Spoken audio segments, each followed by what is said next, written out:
I would be remiss to tell our employees, you should have the power to question your doctors. If I didn't tell HR people, you have the power to question your brokers and consultants the same exact way.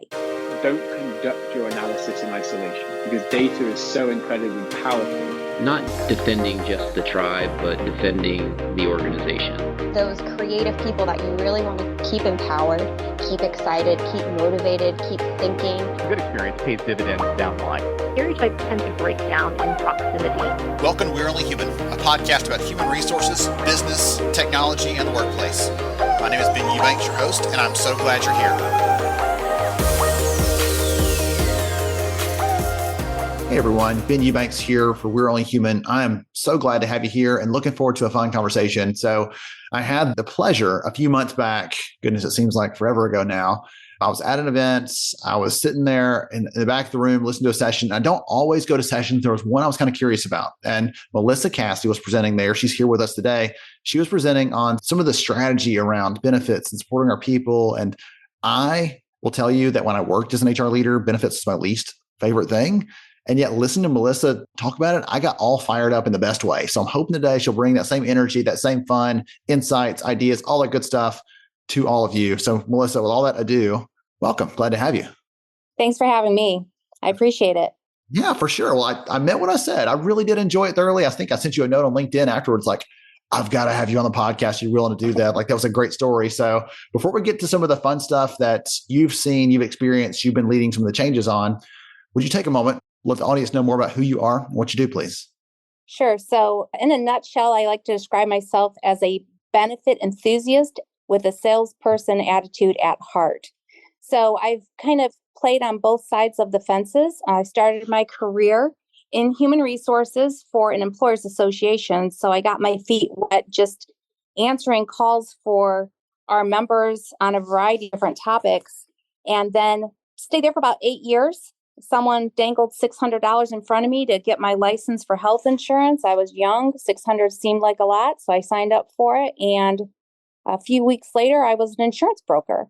And I think that has led to the success in my career because now I've seen both sides. And while I love HR and all aspects of it, my heart is definitely on the benefits side. So I think we complement one another very well. You're going to fill in all those gaps that I have. That works really well. Right. That's wonderful, though. That's not a common path that you hear from people. I have friends one very good friend, Holly, if you're listening, love you, my friend. My friends who are in the benefit space, they don't have that background of going through the broker route or even the experience you had as a third party advising employers on what benefits they had available, things like that. Those definitely would feed into you having a superpower in this area. So I think that now that I heard that part, I might have missed that in your intro before, but it feels like a great way to level up your credibility for everybody listening in. Like, Melissa's not just an HR pro, just like you. She's had some other experiences that make her more capable. So when she speaks up in a minute, we need to listen. So that's my takeaway there. Okay. So I heard you speak at the conference. You're talking about things like adapting the benefits to your workforce. You talked about things like, we had this frontline population, but also people in the office. And we had all these different nuances and variables that in the play. And it wasn't just, okay, here's one solution, put it out there and let's take it or leave it. You really took a different approach to that. Would you talk about kind of how you thought through that, why that was a priority for you and the team? Sure. So just to give you some background, the presentation you saw, it was a case study on what we had in place when I started my organization. I currently work for a direct marketing company located in 42 states. We have about 950 employees, and we also have a manufacturing center. So those people are on site all the time, and the rest are either hybrid or remote. So I came over to the group 3 months into the first time ever self-insured plan. And in addition to that, they were on a new benefit strategy platform. So it wasn't your traditional Blues Network or United Healthcare Network where, you have a deductible and the copay and you go to the doctors and you pay it and whatnot. So 3 months into it, I inherit what I call the perfect storm. So a non-traditional benefit plan in place, self-insured for the first time. And now we're just starting to bring people back from the pandemic, COVID. So people haven't been in the office for about a year. So the perfect storm is the best way to describe that. I learned very quickly that the plan was not as expected. And I felt like the first couple of months there, all I was doing was putting out fires and just trying to get employees answers to questions, concerns that they had. So I started in March, and in June, we decided to do a benefit survey just to get a pulse for where were people at. And the overwhelming majority, so 80 some percent, were saying that they hated the benefit plan and they were even willing to pay more just to go back to a more traditional plan. Whoa. So that speaks volumes, because companies either thrive on their benefit package and use it as an opportunity to attract and retain, or they just kind of put it in place because that's what you do. And they really don't care what the employees think. My organization definitely cares what the employees think.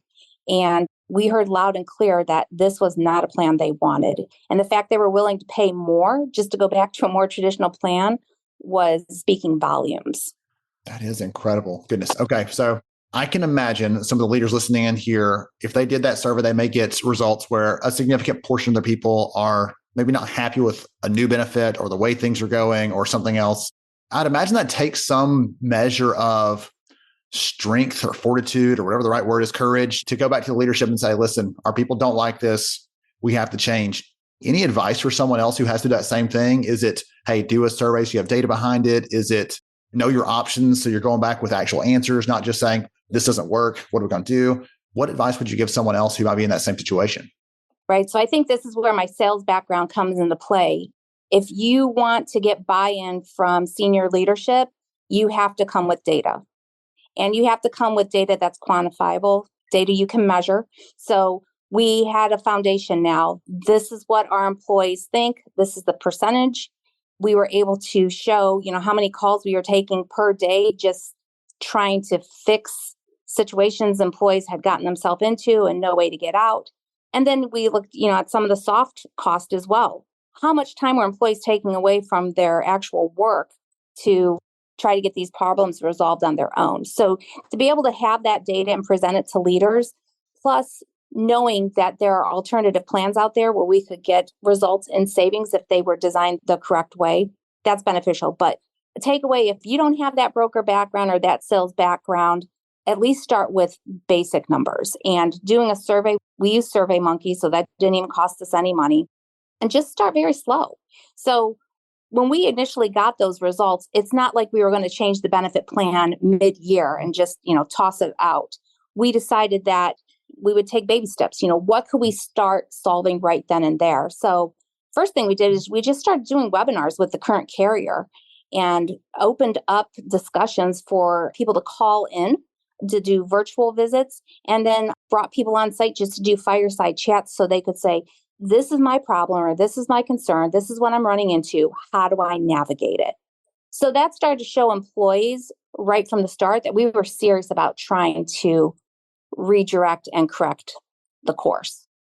That's really encouraging. I appreciate that level of depth, that level of insight there, because that's hard to unwind something like that. I think about this through the perspective of the HR leaders listening in, just like us. You put your heart and your soul into launching something like this, and if it doesn't go well, you're like, oh gosh, there's no way to save face, there's no way to back up. And I think your points there, your advice on how to do that well, can help you to roll that back and say, hey, we did hear you, and we're going to make these changes to the best of our ability. Can we solve everything? No. Is every single person going to be perfectly happy? No. But we'll try to address these needs the best we can. I think that's a really great way to approach that. Okay. So one of the things that I heard you share that I may have laughed out loud, I smiled big for sure, is you talked about the sort of power dynamics with a lot of consultants, with brokers, things like that, where they come in and they say, hey, here's what's going to happen. I'll see you next year. I'm going to collect my fee and see you next year. And you talked about, especially for those teams that are overworked, that are short-staffed, that don't have extra HR people lying around, which is probably most people listening here. Like, hey, you can actually push back on them and say, hey, we need this from you. We need a little bit more help. We need a little bit more assistance, a little more education, something else. Would you talk about that a little bit and how you push back and the kind of things you can ask for and can't ask for? Because that for me was like a little of an eye-opening moment, because I had never done that myself. And I didn't realize how much power you had as that buyer to push back and ask for some additional support. Yeah. And I think with some people, you have to tread lightly, right? Because when I was a broker, I knew that there were some relationships at the very top. Maybe it was a sorority sister or a fraternity brother to the CEO. And you just have to kind of work within those parameters. But in other situations, this is one more service that you're paying for to work not only on behalf of you and the company, but your employees as well. And they're making a lot of money off of it. And I would be remiss to tell our employees, you should have the power to question your doctors. If I didn't tell HR people, you have the power to question your brokers and consultants the same exact way. So if they're saying, here's a perfect example. I had someone come up to me the fourth quarter of last year, and he said, Melissa, it's great. We're getting no increase this year. And no increase, especially on one of your largest line items, sounds good. But me having that insight on the back, I responded to him, that means they're making more money than they need to on your plan. So what does your loss ratio look like? Or what was your spend if you're self-insured? And coupled with, how big are you? And he said, I have 700 employees. So now I knew that broker was just making an insane amount of money. So they packaged it up in a pretty bow and said, good news, you have no increase this year. Some people would think that's great. I'm going to go to my CEO and say I'm not going to, have to increase my budget next year. My immediate response was, they're leaving money on the table and you have to get to where's that money going? Because that's money you could be investing back into your employees. So just questioning it. Some people attend SHRM chapter events or just other networking events where they're talking with other professionals. See what they're doing out in the field. Question your brokers and consultants. Have we looked at this? Why don't we try this? I've heard this from our employees, or I've read this article. They're the experts. They should be bringing that to you as well. Wonderful. Okay. I'm taking notes over here. So I'm pausing for like little bits and pieces. The audience is like, what's going on? That's what it is. I'm taking notes because I hope all of you are as well. I'm getting some good ideas here. So, okay. You talked about them being an educator for you. If I'm the HR leader, I need to go to them for what's the latest, what I need to know, make me the expert in my business. But let's pass that on a step past that to how do we educate our workforce? I know you talked when I heard you speak about not just get them all together, share it once and it's all done. In the perfect world with Skittles and rainbows and unicorns, maybe so. But for the rest of us that live in the real world, people have different shifts. People have different types of benefits. They have different needs. That at my house, I'm always the benefits nerd. You probably are at your house if I had to guess. And so if there's a meeting, I've got to be there, not my wife, or I've got to be able to listen to this. And so talk about how we should be educating and putting a plan around that. Because I don't know if you feel like this as well, but it feels like we put all this effort and time into thinking about all the pieces that go into an open enrollment and everything else. It's like, okay, the email went out. Whew, like take a deep breath and relax. And that's 2% of the education you should be doing, I feel like. Tell us there. Am I right? Am I wrong? Help out with that. Sure, you're absolutely right. So we learned when, I'm talking about this perfect storm, that when they rolled out that benefit package, employees weren't even allowed to attend the open enrollment meetings. So then we had this would explain why they're so frustrated and don't know how to use the plan. It was a disservice to them. They weren't able to go ahead and even learn about it. So this past year, we had mandatory meetings. Whether you were planning to sign up, we made it an active enrollment, meaning even if you had those benefits the previous year, you had to physically sign up for the new plan benefits or you weren't going to have them. We kept the open enrollment meetings to a half hour. Some of them went over, but we try to be mindful of the production staff, right? And we scheduled 17 meetings throughout the course of 2 weeks. So many of them were in person, but then we also had virtual visits. And like I said, we're in 42 different states. So we even did, a few in the evening so we could catch our West Coast people as well. In addition to those live meetings, we also recorded them and put them on a link on a QR code and posted them all over our manufacturing center. So if people wanted to then call it up and listen to it with their spouse at home, or if they were on vacation and missed it. And then we kept the recorded presentation on our intranet as well, so people could go back to it. And we keep it up there all year because we have new hires throughout the year. So it's a good opportunity for them if they want to do a deeper dive to hear that as well. Tell me what the sentiment is like in the workforce, if you can, to have these things be mandatory, even if someone's like, I just want everything to be the same. I was happy last year. I'll be the same next year. But you're still requiring them to do that. Is there a strategy behind that? Is it just like you need some skin in the game? You can't just give me a thumbs up and then be angry 2 months later. Like, talk about how employees feel about that, because I feel like in the past I'd have some employees like, what do you mean I've got to come to a meeting? I just want the same stuff. But I think there's a benefit to it probably to say, hey, look, here's 2 new things that you didn't know about last year, and here's how you can use those to reduce your cost or whatever else. What are your thoughts on that? Again, I'm kind of telling you as I'm asking you, so it's a terrible question. But Sure. So how do you approach that, I guess, as an employer? We're requiring them to do something else, and I want to hear your thoughts on that. I think a lot of it's going to come down to the culture, right? So we make ourselves very present to our workforce. They know that they can reach out to me just as easily as they can reach out to their HR business partner, as well as our VP of HR. We're all available. We tell them, look, this is a big spend for you and your family. And one of the things I always start my conversations off with is my job as your benefit manager is to make sure you know how to use your insurance and you're not over-insuring yourself. Because sometimes people think, well, I've always had this, but does that still make sense for you? We'll offer to have people bring in their spouse's benefit plan to see what's more advantageous. Do you move the whole family onto our plan? Do you not take our insurance? Do you each select your own plan? And we'll actually explain the pros and cons of that. Again, I'm doing a disservice to our employees if I'm having them pay more for the insurance than what they're actually going to need to use. And one other thing, during open enrollment, the only thing people really care about, and I even know this from my days as a broker, what's my deductible and how much is this going to cost me per paycheck? That's all they care about when you hand them that benefit guide. Yes. So throughout the year, we have standing webinars, and we found that Friday afternoons tend to work the best. But we have standing webinars where we'll invite different vendors to either do what we call a fireside chat, where it's basically just a Q&A, or sometimes they're presenting on, these are new drugs that are out there, or these are new mental health programs that are out there, just to continuously educate our employees. Sometimes we'll have literally, a dozen or so people join, but we've had upwards of 200 for some of our calls as well. So it's education throughout the year, not just the 30 minutes that they get during open enrollment. I love the approach there and really giving them the chance to dig into that, because different populations have different needs, different things they care about, and that allows them to opt into those that they do care about and really set themselves apart. It sets you apart as an employer, because you're saying, we care deeply about this stuff. We're spending a heck of a lot on it. We want to make sure you get the most out of it so that you appreciate it too. So I really appreciate that side of it. And Ben, let me add this part real quick. So we're a little unique because we don't have a broker. We have a benefit advisor, a group that we work with, but we don't have a broker. So oftentimes I'll hear from my HR peers, well, our broker is going to come in and do, 3 meetings for open enrollment. How well does your broker actually know your population?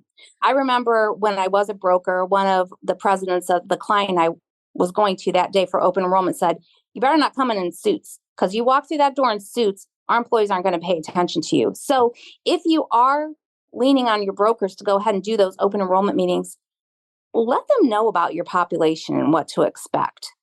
And don't talk above them. Try to break it down and, avoid all that benefit jargon and acronyms. Bring yourself down to their level, put yourself in their shoes. That's a great piece of advice. You're given so much. I'll give you a little tidbit back here that you'll appreciate.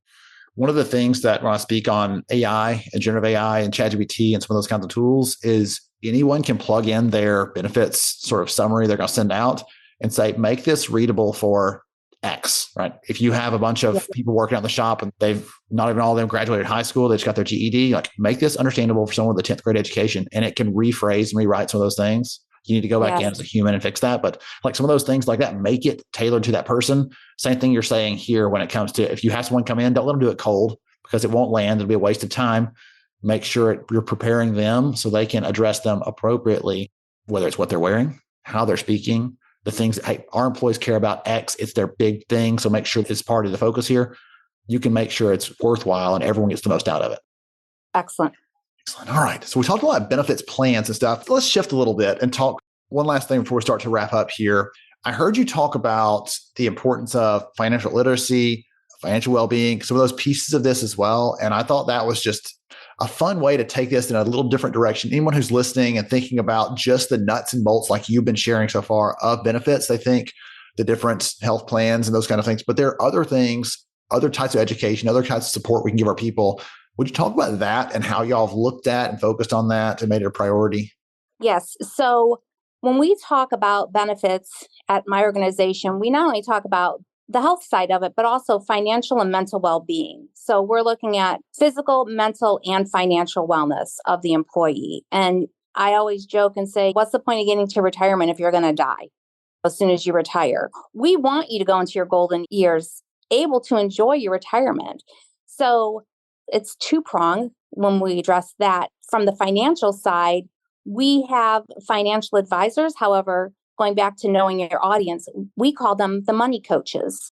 And we bring them on site a couple times each year. So our employees can sit down with them and talk about everything from, hey, I'm getting ready to reach Medicare age. How do I look at moving on to that? Or I'm looking at retiring, or wow, I'm really scared about what's going on in the market. Do I need to shift my funds? Or I'm looking to roll money over to the plan. I need to take a loan, plan for a child's education, whatever that is. That's their one-on-one time that they can do on our company's time to sit down with a certified financial planner and talk about that and not worry that they're going to be sold a bill of goods. This is just guidance for them. The first time we did it, we offered 2 days, and in 20 minutes, we filled up 2 full business days for both our virtual visits and our on-site visits, and we had to open up more. That's how thirsty and hungry our employees were for that type of information. So it was successful, so we're going to continue to offer it. The other side is mental well-being. We actually have stop signs all over the organization and on our intranet that says stop the stigma. We let people know from day one that we take mental well-being very seriously, and we don't want them to be concerned about bringing their issues to us so we can get them the help that they need, whether it's themselves or someone in their family. Because if they have something going on in their personal life, they're not able to just leave it at the door when they come into work. So we want to make sure that they're being taken care of and given the resources. And some of the ways we do that is we have on-site chair massages. We've brought in counselors.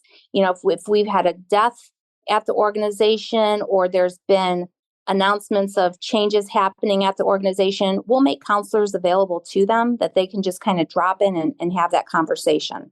The only thing we care about is how many people showed up. So again, we can see our return on investment. Was it worth it? And then we also do Pause for Pause, PAUSE for PAWS, where once a month we'll bring in a dog and allow people to just kind of hang out with the dog if they want. It's a structured program. The dogs aren't, there to scare people, but that has probably been one of our most successful programs we've implemented, and it's cost us nothing. Goodness. I feel like I could ask you 50 more questions and keep plumbing the depths of this and finding something else fun to share. But I know I've been commandeering your time already, so I want to wrap this up shortly. This has been so much fun. I've gotten so many good ideas and takeaways here. And it's my hope that everyone listening in as well has really thought through, okay, well, maybe the pause thing won't work for us because of this reason, but we could do the other one, right? We could do this financial coaching thing, or this is a better fit for us. And I think that was one of the big takeaways for me is you've said 2 or 3 times here, listen, we know our people. We know how they think, what they need, what they're asking for in these surveys and things. And so we're able to adapt to that. And anyone out there listening to this, you are the experts at your business, just like Melissa is at her organization. So if she sounds like she's got it all buttoned up, Melissa, you probably would agree. Like the first little bit, you did not until you got your hands on everything. So everybody else out there, if you're starting from scratch, you're trying to get your feet under you, don't expect to do this tomorrow, but know what sort of things are moving that path. That'll be my encouragement there to all of you. So Melissa, this has been wonderful. Are you okay if I plug your LinkedIn profile into the show notes so people can reach out to you and connect there? Is that all right with you? Sure, I'd love that. And I definitely encourage you to follow along because what we do at my organization, I share a lot of it on LinkedIn. Just my network's very important to me. And we're all going to be better professionals by taking tidbits and sharing ideas with one another that we can put in place at our own companies. Well, you've helped a couple thousand of your friends today with this. So thank you again. I appreciate you for sharing and for your insights. Thanks, Ben. Absolutely. To everybody else out there, go out there, make your workplace a better place, a more tailored place for your people, serve and support them well with the benefits that you offer. And we'll catch you again next time on We're Only Human. Have a great day. Thank you so much for joining me on the show today. I'm honored to have you as a listener. If you enjoyed this episode, please take 10 seconds to rate it at iTunes, Stitcher, or wherever you listen to your podcast. Also, if you know a friend that could benefit from today's conversation, please pass it their way. After all, a rising tide lifts all ships. To see show notes, sponsor information, and our full show archives, visit onlyhumanshow.com.